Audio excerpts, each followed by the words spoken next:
Bienvenue dans ce webinaire numéro 2, découvrez comment on a disrupté l'inventaire des équipements sur le terrain. Voilà, la deuxième édition, il y en aura d'autres pour d'autres thèmes, d'autres sujets, et il y a plein de choses encore à explorer. Donc je vais me présenter rapidement. Donc moi je suis Kevin Poulon, je suis en poste chez Ublim depuis maintenant presque 3 ans. À ce jour, responsable d'affaires, mais j'ai eu par le passé diverses casquettes, divers boulots, comme faire du projet, du support, voire même de l'architecture fonctionnelle, ce qui m'a permis de toujours être au contact du client et ainsi de capter le besoin pour pouvoir y répondre au mieux. Je vous invite à télécharger l'application Ublim. C'est disponible sur iOS, Android. Pour la bonne et simple raison, c'est que je vais vous faire un petit peu participer à ce webinar. Donc voilà, n'hésitez pas, allez la récupérer et vous pourrez participer en même temps. Donc, l'agenda du webinar. Donc en gros, on va commencer par les problématiques identifiées sur ce thème. On va enchaîner derrière avec la solution Ublim et comment on répond à ces problèmes de nos clients.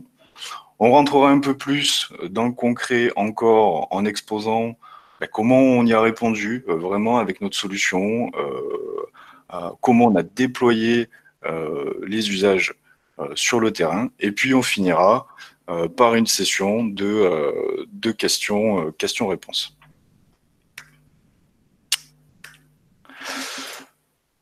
Donc les problématiques identifiées. Au fur et à mesure des projets avec nos clients, d'ailleurs qui viennent de secteurs d'activité différents, hein. On peut parler par exemple de loueurs de matériel professionnel, de fabricants de produits, de gestionnaires de réseau fibre, d'exploitation oil and gas, et j'en passe. Voilà, il y a 3 thèmes vraiment qui ressortent de manière récurrente. Le premier, c'est l'identification. Quand on parle de la gestion d'un parc d'équipement, d'un inventaire, le premier point, c'est l'identification de tous ces équipements. Quand on parle de l'identification, la première image qui me vient en tête, c'est celle du technicien sur le terrain qui est en train de chercher le bon équipement et voilà, on lui a donné une info, c'était l'équipement, il est rouge, il est à tel endroit, il se déplace et puis en fait il le trouve pas, on lui a donné la mauvaise info, le mauvais emplacement, il est un peu perdu et voilà, il doit se débrouiller. Donc premier point, l'identification, premier point clé. Deuxième point, les outils mis à disposition justement aux gens qui vont réaliser l'identification. Là aussi, ce que j'entends souvent, ce que je vois, ce que me rapportent les clients, c'est cette image-là de la personne sur le terrain avec son papier, son crayon et qui va aller pouvoir faire son reporting pour ensuite venir récupérer la donnée, la transmettre, la communiquer, la dupliquer, etc. Troisième sujet, c'est évidemment cette fameuse donnée. La donnée, c'est le nerf de la guerre. C'est ce qui permet vraiment de gérer, d'anticiper et d'être capable d'apporter les bonnes réponses aux problématiques de la gestion d'un parc d'équipement. Voilà, cette donnée, est-ce qu'elle est partagée? Est-ce qu'elle fonctionne en mode silo? Est-ce qu'elle est accessible pour tous? Mais si oui, pour qui? Est-ce qu'on parle par exemple du suivi comptable, des opérations, de la maintenance? Voilà, il y a vraiment tout le monde qui est touché par cet aspect de la donnée et on se doit de répondre de différentes manières. Donc maintenant, si on rentre un petit peu plus dans le détail de chacun de ces thèmes. Bon, l'identification. Quand on parle d'identification, souvent on parle en fait finalement de moyens pour arriver à trouver le bon équipement, pour arriver à récupérer l'information. Donc une des premières choses, finalement, c'est l'identification humaine, c'est-à-dire visuelle. On est sur le terrain et puis on va constater que il y a tel et tel équipement, tel type de modèle, telle couleur qui est à tel endroit. Bon, ok, c'est quand même assez vite limité. Deuxième point, c'est toujours de l'identification humaine qui reste visuelle, mais via, par exemple, une plaque de baptême qui est sur les équipements. Donc, cette plaque, elle est très utile, mais elle est elle aussi limitée. Elle contient un nombre d'informations limitées qui sont fixes, et puis surtout, ça se dégrade au fil du temps, et si ça disparaît, on n'a plus moyen d'avoir quoi que ce soit comme info. Ensuite, il y a toutes les solutions techniques. On pourrait par exemple parler du RFID, du code barre. Voilà, il y en a tout un tas qui existent, qui sont disponibles sur le marché. Si on regarde un petit peu rapidement, par exemple, si on parle du RFID, on pourrait parler du coût d'achat. Le coût d'achat, c'est quand même un peu élevé sur le RFID. On pourrait parler de sa durée de vie. On est limité dans le temps. On est environ à 5 ans. Si on parle du code barre, bon, c'est un peu moins fiable comme techno et c'est surtout, ça répond généralement qu'à un seul usage. Bon, dans tous les cas, il y a quand même pas mal de moyens qui sont disponibles pour réaliser cette identification avec plus ou moins de performance, de réussite. Et quand on parle d'identification aussi, on parle de référentiel de données. Et généralement, soit on va dupliquer un référentiel de données, ou alors on va en créer un nouveau. On connaît tous les problématiques que ça implique, c'est complexe, ça prend du temps. On n'a pas envie de dupliquer l'information parce que c'est de la maintenance supplémentaire à différents endroits. Voilà, on veut s'épargner à tout prix cette peine. Les conséquences de ce type d'identification, quand on est sur des aspects, par exemple, typiquement humains, dans la réalisation de ce process, on a souvent des erreurs. L'erreur humaine, elle est classique, elle est courante, et c'est un coût derrière. Finalement, ça se répercute toujours. Quand on n'identifie pas bien, on perd du temps à rechercher l'équipement et vérifier qu'on est bien sur le bon équipement. Typiquement, ce que je disais au début, quand on nous a donné une info, tel équipement à tel endroit, si c'est pas le cas, on va retourner au bureau ou on va recontacter la personne qui nous a donné l'info pour lui dire que finalement non, c'est pas là, où est-ce que je dois aller, etc. Donc vraiment une perte de temps conséquente. Et puis voilà, l'une des conséquences, la multiplication des référentiels qu'on veut à tout prix éviter.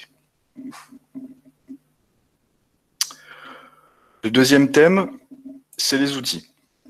Au niveau des outils, on observe souvent deux grosses catégories qui sont énoncées. C'est-à-dire, soit les outils sont peu ou pas adaptés à notre besoin. On va parler évidemment du fameux fichier Excel ou du papier et du crayon.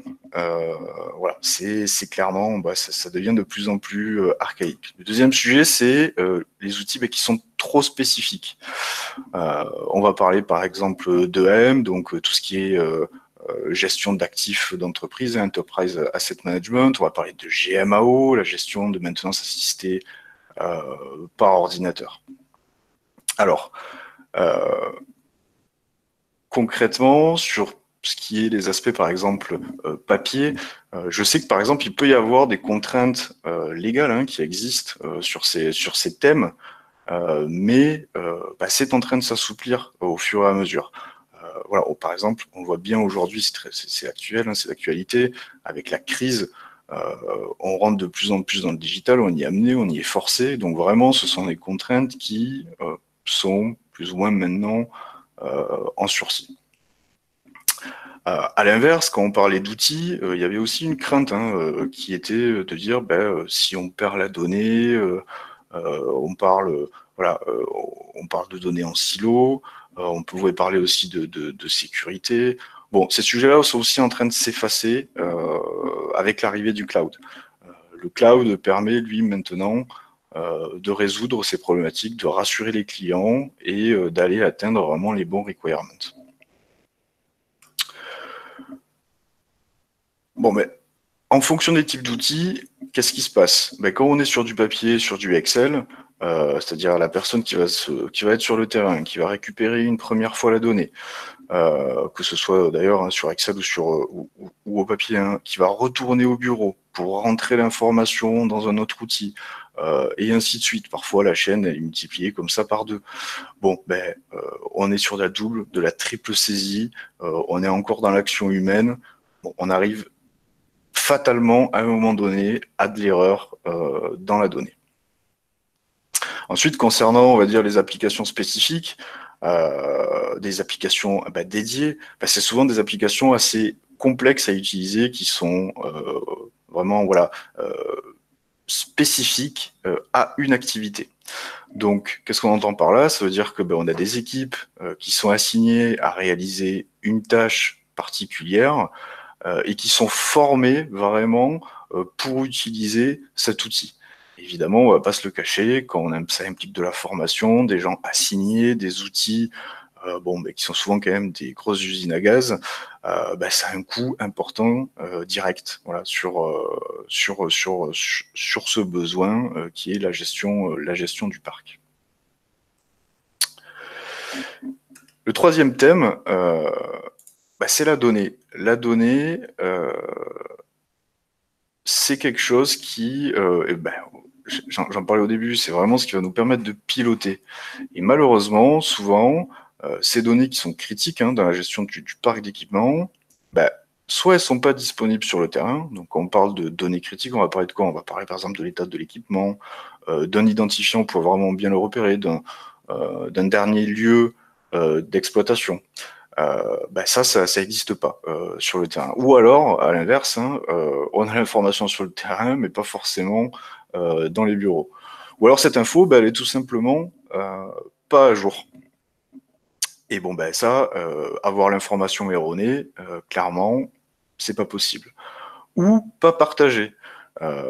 Beaucoup de services ont besoin de ce type d'informations-là. On peut très bien parler par exemple des achats hein, qui vont avoir besoin des infos. On peut parler d'un suivi comptable. On peut parler des gens qui font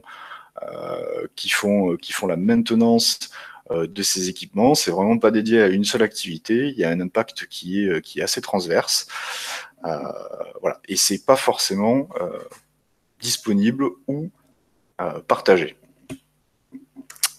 Clairement, du coup, qu'est-ce qui se passe quand on a cette donnée qui répond pas aux besoins? En gros, on n'est pas capable d'anticiper de la mise à disposition d'équipements. Voilà, hein, des gens qui doivent savoir si l'équipement sera disponible dans une semaine pour pouvoir accepter une nouvelle mission, un nouveau business qui est en train d'arriver. Parfois, ils sont tout simplement pas capables d'y répondre, donc ils vont rater cette occasion, quoi. Ou alors, ça va le décaler peut-être d'un mois, 2 mois, tout simplement par manque de visibilité, par manque d'informations disponibles. Un autre cas très classique, c'est que on a un besoin, on a une urgence de fournir un équipement, on n'a pas la connaissance de notre stock, d'un état, d'une vision globale de où sont nos équipements, dans quel état. Ce qui va se passer, c'est que on va tout simplement en acheter, alors que c'est disponible. Donc là, on se retrouve dans la situation où on va faire des dépenses inutiles pour répondre aux besoins, parce qu'on n'est pas capable avec les informations qu'on a dans les doigts. Et puis, évidemment, hein, c'est récurrent, la perte de temps à vérifier, à chercher ou à obtenir cette fameuse information entre les différents services, que ce soit au niveau du terrain, que ce soit dans les bureaux. Voilà, il faut toujours aller récupérer cette information et la vérifier. Bon, c'est chronophage et personne n'a envie de perdre du temps sur ces sujets. On veut l'information tout de suite, on veut la bonne information. Et c'est vraiment crucial pour gérer ce genre de problématique. Alors du coup, passons un petit peu à la solution Ublim et comment est-ce que nous, on répond sur ces thématiques. Le premier point, on l'a vu, l'identification. Donc, Ublim, en gros, il met à disposition un tag intelligent qui est unique. Voilà. Donc ça veut dire que chaque tag qui est posé sur un équipement est unique. Peu importe que vous en générez des millions ou pas, voilà, ça sera toujours unique, et donc ça identifie de manière simple et efficace tous les équipements sur le terrain. C'est un tag qui est robuste. Qu'est-ce que ça veut dire? En gros, si ce tag a aussi été mis au point, c'est parce qu'il avait des avantages, et un des avantages, c'est la robustesse. C'est-à-dire qu'on sait que ces tags vont être sur le terrain, dans des entrepôts, dans des conditions qui sont parfois pas faciles, et on a besoin d'assurer la continuité de récupération de l'information, de la lecture de ce tag. Donc en gros, si le tag il est abîmé, si le tag il est sali, etc., on va quand même être capable de pouvoir continuer de le lire, de récupérer l'information qui nous est transmise. Ensuite, on a la facilité de lecture. La facilité de lecture, en gros, qu'est-ce que ça veut dire? Ça veut dire qu'on va être capable de le scanner, par exemple, de très loin. Des situations typiquement où on a des équipements qui sont en hauteur, qu'on a besoin d'aller récupérer de l'info, par exemple, ça va nous éviter de s'équiper avec tout ce qui est des EPI, etc., pour réaliser, par exemple, notre inventaire d'équipements. Voilà. Et évidemment, ce tag-là, un des avantages de la solution, c'est que ça permet, c'est un enabler pour l'affichage de la réalité augmentée. Le deuxième point, c'est l'outil. Donc, on va avoir une application donc mobile disponible sur iOS et Android. Donc, avec cette application, en gros, on va lire le tag. Donc, en lisant le tag, c'est ce qui va nous permettre d'avoir l'affichage de la réalité augmentée à l'utilisateur, et donc il va afficher les informations et mettre à disposition des services. Donc, un des avantages, cette solution, elle est simple d'utilisation, et c'est aussi un reproche qu'on fait aux grosses applis, voilà, dont je parlais, qui sont très spécifiques, c'est-à-dire qu'elles sont complexes. Là, ici, on scanne. Et directement, l'interface apparaît, on n'est pas perdu, on a directement la bonne information qui est affichée, et on navigue simplement dans l'appli, soit pour mettre à jour la donnée, soit pour la récupérer directement à travers le mobile. Et le dernier point, on clôture avec la donnée, c'est-à-dire qu'on a une plateforme SaaS qui, elle, va pouvoir permettre justement de visualiser cette donnée. Typiquement, on va parler, par exemple, de la géolocalisation des scans, c'est-à-dire qu'à chaque fois que vous allez scanner un équipement, cette donnée elle va remonter au niveau de la plateforme, et vous allez être capable de visualiser où a été scanné, l'endroit où a été scanné pour la dernière fois votre équipement. Donc vous allez avoir une map avec un point qui dit voilà, cet équipement-là, la dernière fois qu'il a été scanné, c'était à tel endroit, à telle heure et par telle personne. On peut aussi obtenir du reporting. Quand on traite un parc d'équipements, on a besoin d'avoir toujours une vision sur ce qui est en train de se passer, sur les informations qui remontent, et la plateforme, elle permet de faire ça. Et puis bien évidemment, tout le contenu qui est affiché à travers les devices, donc à travers l'application mobile, en gros, tout ça, c'est configuré à travers la plateforme. Donc vous allez pouvoir configurer les différentes informations qui s'affichent, les différents services qui sont proposés aux utilisateurs. Donc, ça me permet aussi de faire un lien avec une des grosses valeurs de la plateforme et de notre outil, c'est ce qu'on appelle les scénarios, et qui, eux, permettront en fait de contextualiser cette information qui sera affichée à l'écran. Je vais revenir juste un peu plus dans le détail dans la slide d'après, mais vous verrez, c'est vraiment une plus-value pour les gens sur le terrain. Donc, tout à l'heure, je vous disais, si vous avez la possibilité de récupérer l'application, voilà, c'était précisément pour ce moment-là. Donc, si vous scannez ce tag, vous allez avoir une interface qui va apparaître. Donc, si on analyse un petit peu en détail ce qu'on a à l'écran, la première des choses qu'on voit, c'est que ce tag-là nous a permis d'avoir l'identification précise de l'équipement qu'on vient de scanner. Donc là, en l'occurrence, on est sur une vanne du fabricant Emerson et qui a un identifiant en 19003. Très bien. On est capable de récupérer l'état de l'équipement. Bon, en l'occurrence, tout va bien pour lui, il n'y a rien à signaler. La dernière localisation qui a été remontée de l'équipement. Voilà, là, on sait en scannant qu'effectivement, la dernière localisation, c'était l'entrepôt 51. On était sur la rangée 12, dans l'emplacement 22. Et du coup, on a vraiment la localisation précise de où ça se trouvait. On peut le vérifier d'ailleurs par la photo qui est présente au milieu de ce qu'on appelle la cover. Donc ça permet d'avoir un double check visuel sur l'équipement qu'on est en train de chercher, par exemple. On a une date de dernière inspection qui a été réalisée ou de dernier référencement. Donc, par exemple, ici, la date qui a été remontée, c'est que ça a été fait le 1er avril 2020. On a mis à jour ces informations-là. Et ensuite vient tout un panel de services qui est mis à disposition de l'utilisateur. Donc, si on prend dans l'ordre, le premier, ce qui ressemble à deux post-it empilés, en gros, c'est ce qui va vous permettre justement de soit faire remonter de l'information ou de tracer de l'information. Donc globalement, c'est l'utilisation d'une sorte de formulaire qui va pouvoir permettre de consigner la data, la mise à jour de la donnée, ou par exemple prendre une photo, une nouvelle photo de l'équipement. Imaginons que vous êtes en train de faire un état des lieux de l'équipement à un instant T, vous pouvez prendre une photo, laisser un commentaire, etc. Le deuxième bouton, lui, ça va être justement cet historique de tout ce qui a été envoyé comme données. Donc ça c'est très pratique parce que du coup vous pouvez avoir une chronologie et consulter au fur et à mesure ce qui a été mis à jour et proposé et fourni comme information aux utilisateurs. Troisième point, c'est le fichier. Donc en gros, c'est l'accès à, par exemple, de la documentation ou quand on est sur le terrain et qu'on parle d'équipement, on a souvent besoin d'informations sur cet équipement précisément. Eh bien, en appuyant sur ce bouton, vous obtiendrez toujours la bonne information, le bon document sur l'équipement en question.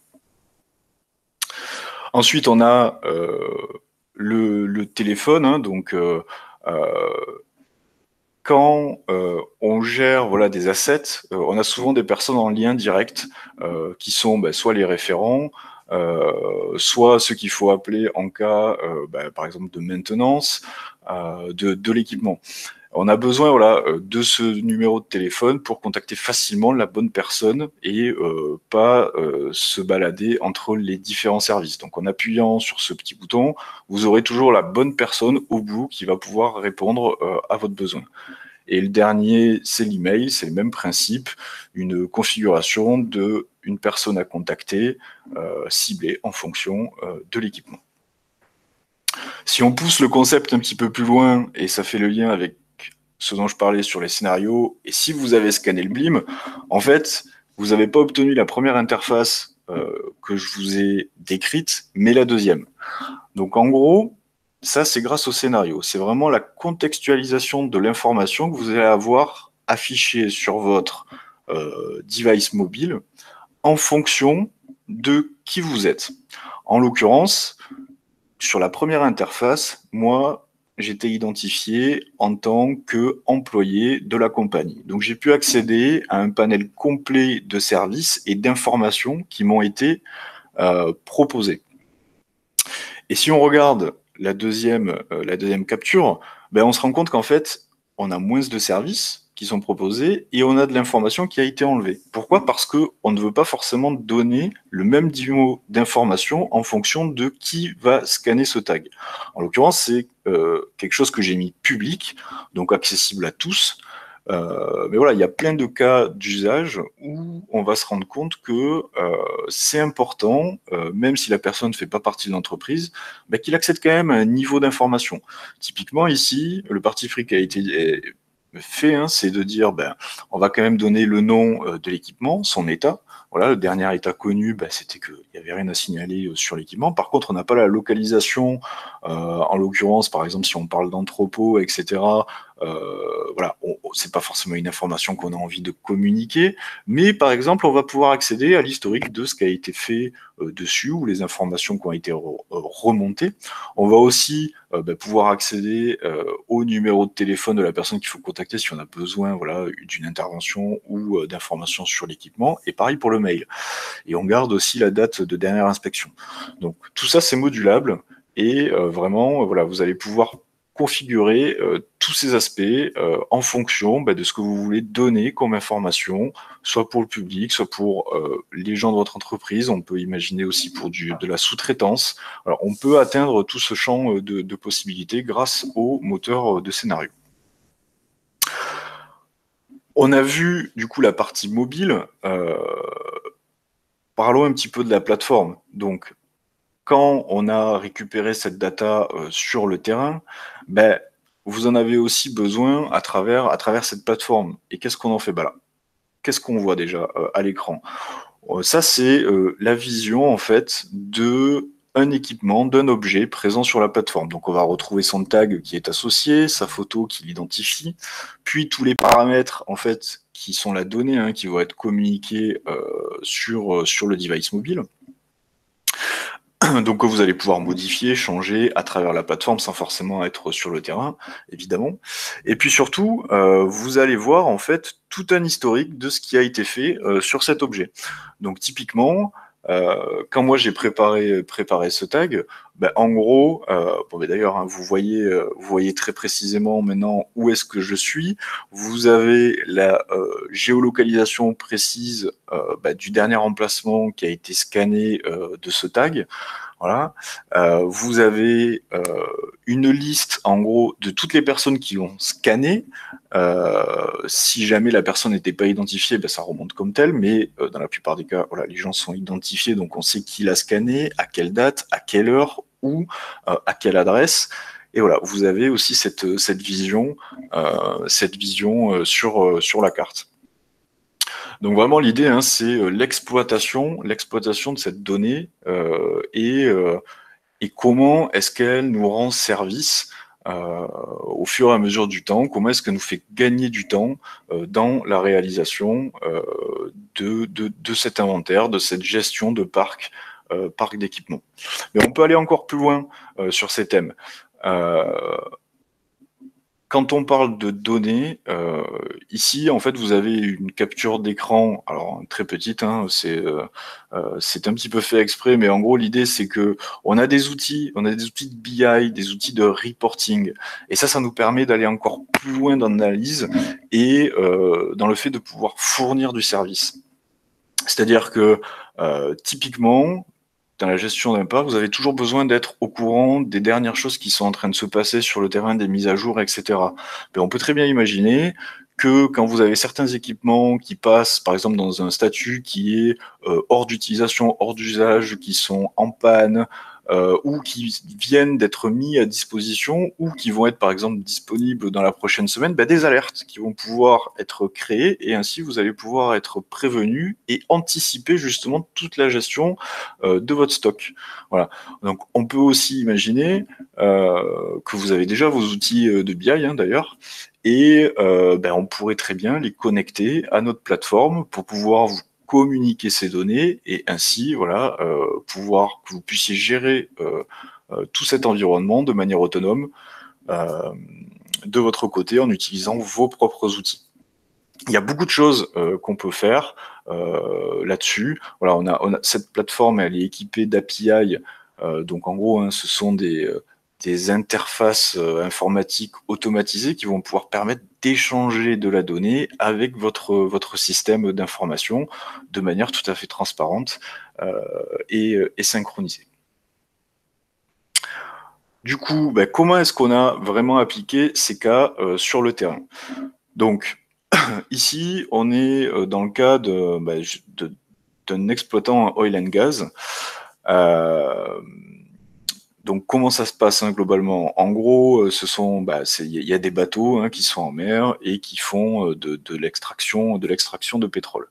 Il a tout un parc à bord de ce bateau d'équipement qui est globalement géré. Par contre, sa problématique, c'est que tout le matériel qui était à terre, lui, était clairement hors du périmètre de leurs outils et ils n'avaient quasiment aucune vision de ce qui était disponible ou pas au sol.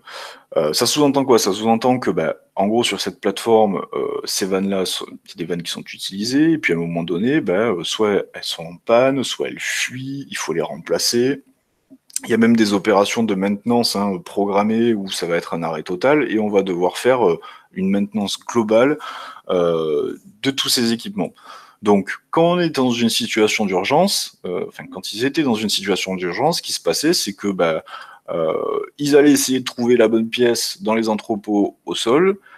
S'ils la trouvent pas finalement assez rapidement, tout simplement, ça allait déclencher en gros des commandes d'équipements et de vannes. Bon, vous voyez la taille des types de vannes, vous imaginez le coût associé. Voilà, ce sont des dépenses entre guillemets inutiles, alors que ces équipements en fait sont existants, présents et disponibles dans les différents entrepôts. Donc leur objectif, concrètement, c'était de constituer un référentiel à jour du parc équipements qui sont présents à terre dans les entrepôts. Du coup, pouvoir gérer le stock et les commandes de ces équipements, suivre les changements qui sont effectués, parce que quand on parle de vannes, en fait, on parle de deux composants qui sont assemblés, et on est capable en fait de faire de l'interchangeabilité entre les différents équipements. Et donc, en fait, un de leurs besoins, c'était, en même temps qu'ils réalisent l'identification, être capable de repérer quel équipement pourrait aller avec l'autre. Voilà. Et puis, du coup, gérer cette fameuse mise à disposition des équipements de manière simple, rapide, efficace. On y a répondu comment? Une application qui sert à identifier les vannes. Donc, ce qui se passe, c'est que dès qu'il y a des vannes qui arrivent là du bateau, elles sont directement taguées, identifiées. On va rentrer de la donnée, on va mettre à jour cette donnée. L'équipement, lui, va suivre en fait son cycle de vie. Il va passer par différentes étapes. Il va être mis à jour au fur et à mesure. Et en parallèle de ça, le client, lui, va recevoir du reporting hebdomadaire, voire même journalier dans certains cas, qui va pouvoir en fait lui permettre de vraiment gérer son stock de pièces. Jusqu'alors, il n'avait quasiment pas de visibilité dessus. Et du coup, être capable de répondre très rapidement dans les situations d'urgence, parce qu'il sait que tel ou tel équipement est disponible, de savoir que il a trop d'équipements de telle catégorie qui sont en fait en réparation, et s'il y a quoi que ce soit, il sera pas capable justement de pouvoir répondre à la demande. Et quand on est dans l'univers de l'oil and gas, un arrêt de la production, parce que finalement c'est ça qui se passe concrètement sur le terrain, quand vous avez une vanne qui fuit, c'est une partie du circuit qui est mis en stand-by tant que la vanne n'est pas remplacée. Donc tout ça, ça a des coûts qui s'accumulent, et maintenant, il est capable de l'anticiper et de pouvoir répondre vraiment beaucoup plus facilement, rapidement à ses besoins.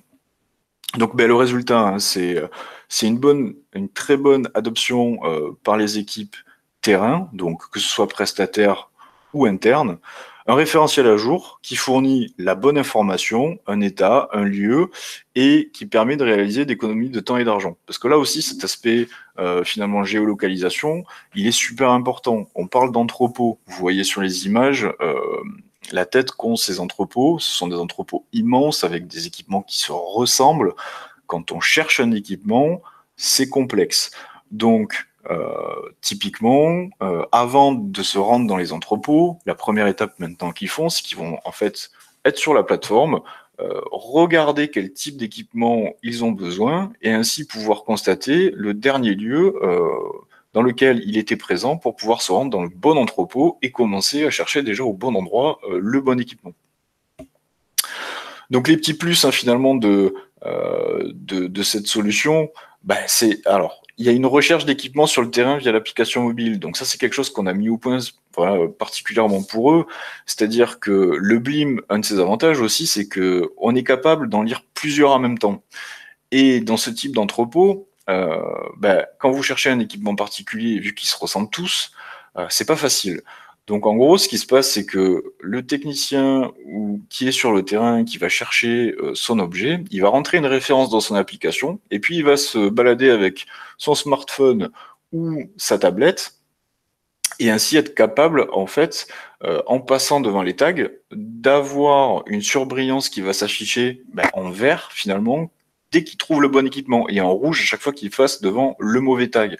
Donc, si vous imaginez bien la taille de ces entrepôts, le gain de temps, il est assez conséquent. Donc, on a réussi déjà à cibler le bon entrepôt, où est-ce qu'il devait être stocké, et ensuite, on gagne du temps pour vraiment trouver l'équipement dans l'entrepôt.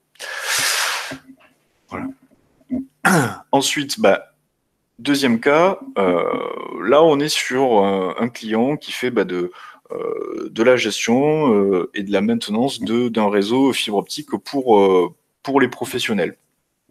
Donc les types d'équipements, c'est ce qu'on appelle des boîtiers de protection épissure. Donc ce sont des équipements qui vont se trouver généralement sous terre, voilà, sous des trappes, dans des conditions d'accès qui sont pas faciles.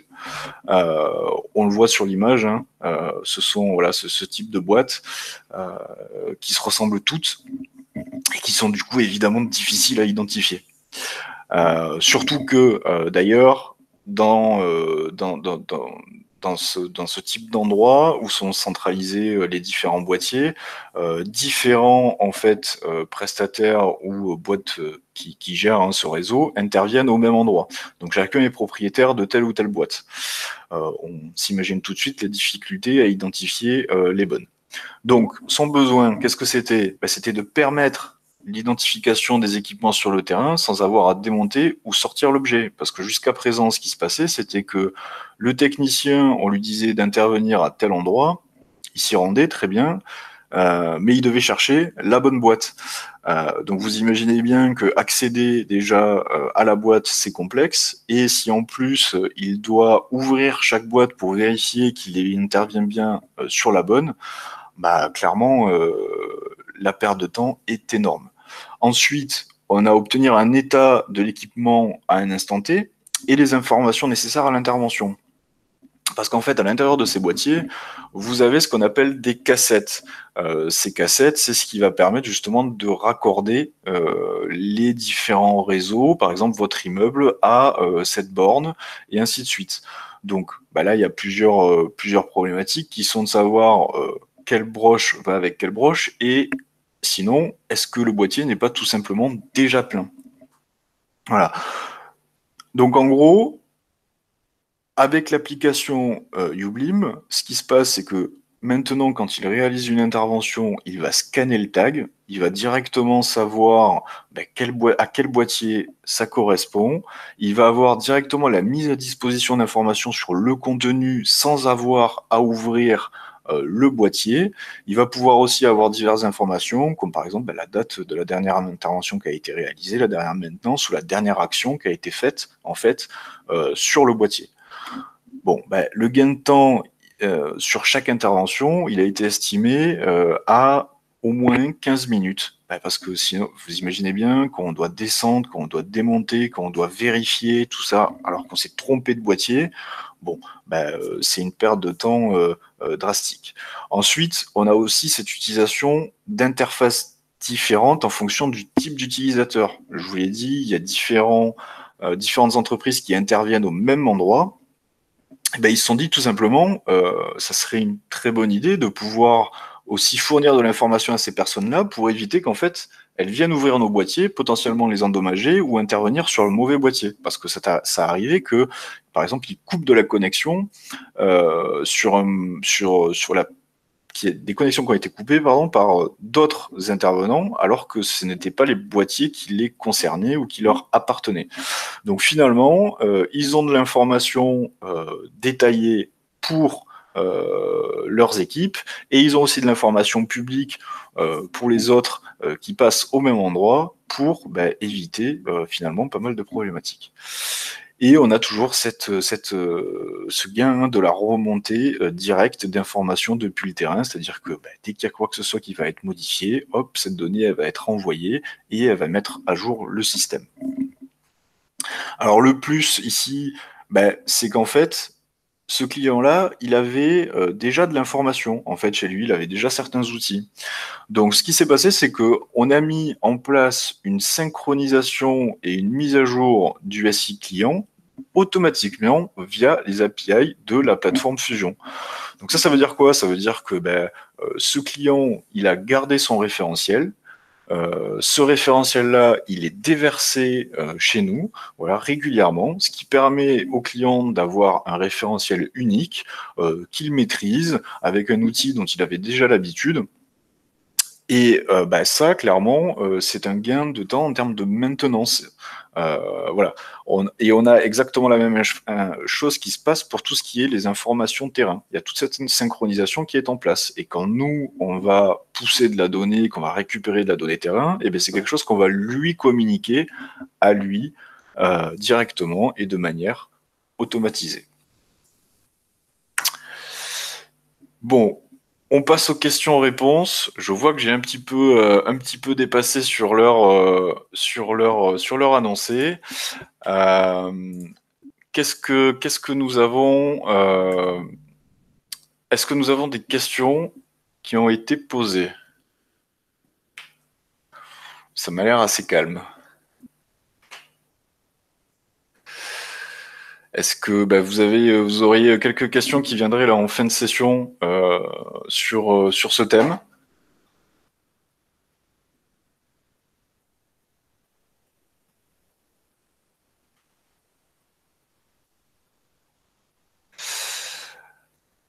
Alors, je vois Samuel qui pose une question qui dit quels sont les équipements principalement concernés par ce sujet? Bon, en gros, tout équipement qui fait partie d'un parc finalement qui doit être identifié est concerné. Et je dirais encore plus tout équipement qui a une valeur assez importante. On récupère un gain qui est quasiment instantané. Typiquement, je reprends le cas du oil and gas, on parle d'équipements qui coûtent une petite fortune, et le fait d'avoir ce manque d'informations permet d'avoir un ROI qui est tout de suite identifié et mis en avant. On parle de 10, 20, 50, 100 000 euros qui sont tout de suite économisés parce qu'on a accès à l'information. Ensuite, pour répondre un petit peu plus largement, la solution Ublim, elle a d'autres cas d'utilisation et elle ne s'arrête pas juste à cette partie qui est la gestion d'un parc. On travaille aussi par exemple avec des fabricants de produits divers et variés, donc on va dire les équipements vraiment changent du tout. Et on est capable d'intervenir à différents endroits dans la vie, finalement, dans le cycle de vie de l'équipement.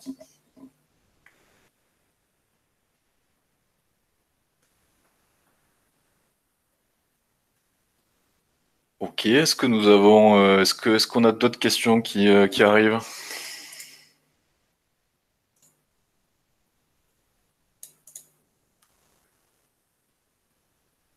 Bon.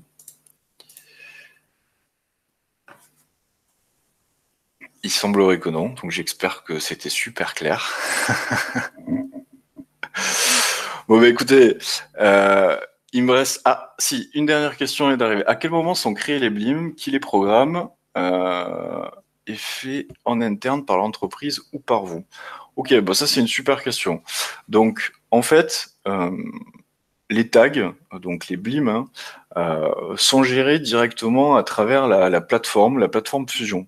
Et vous êtes en fait en totale autonomie pour pouvoir les designer, parce que en fait le BLIM c'est quelque chose que vous pouvez configurer. Voilà, vous pouvez définir la couleur, vous pouvez définir par exemple l'image qui sera à l'intérieur pour permettre l'identification.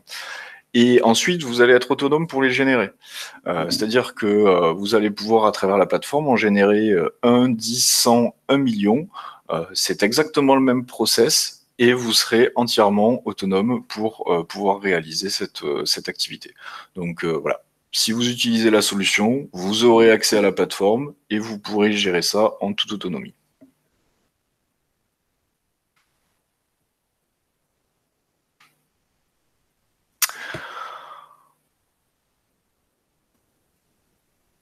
Alors, comment calculer le coût pour un BLIM?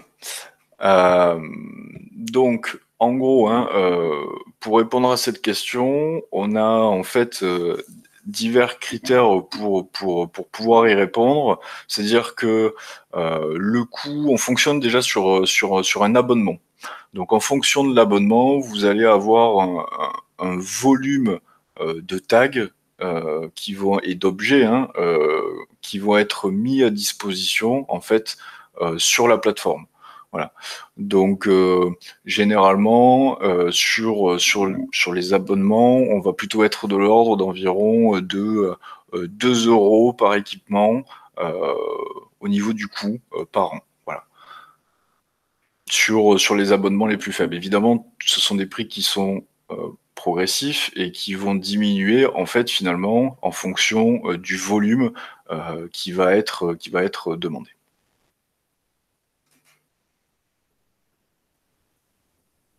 Avec plaisir. Bah écoutez, il est temps pour moi de vous remercier. N'hésitez pas à nous contacter voilà, sur l'adresse mail qui est à l'écran, qui est contact@ublim.com si vous avez quoi que ce soit comme question. Dans tous les cas, de toute façon, on reviendra vers vous pour vous proposer la suite des webinars. Je reviens sur ce que je disais au milieu de la présentation. N'hésitez pas à nous contacter si vous voulez avoir un accès aussi à cette deuxième interface que je vous ai présentée. On peut vous inscrire en fait sur la plateforme, comme ça vous pourrez avoir accès aux tags et ainsi tester, on va dire, les deux interfaces quand vous êtes connecté, pas connecté, la mise à disposition des différents services. N'hésitez pas à nous envoyer un petit mail. On peut vous créer un compte facilement pour que vous puissiez tester la solution. Merci beaucoup tout le monde et à très bientôt pour le prochain webinar.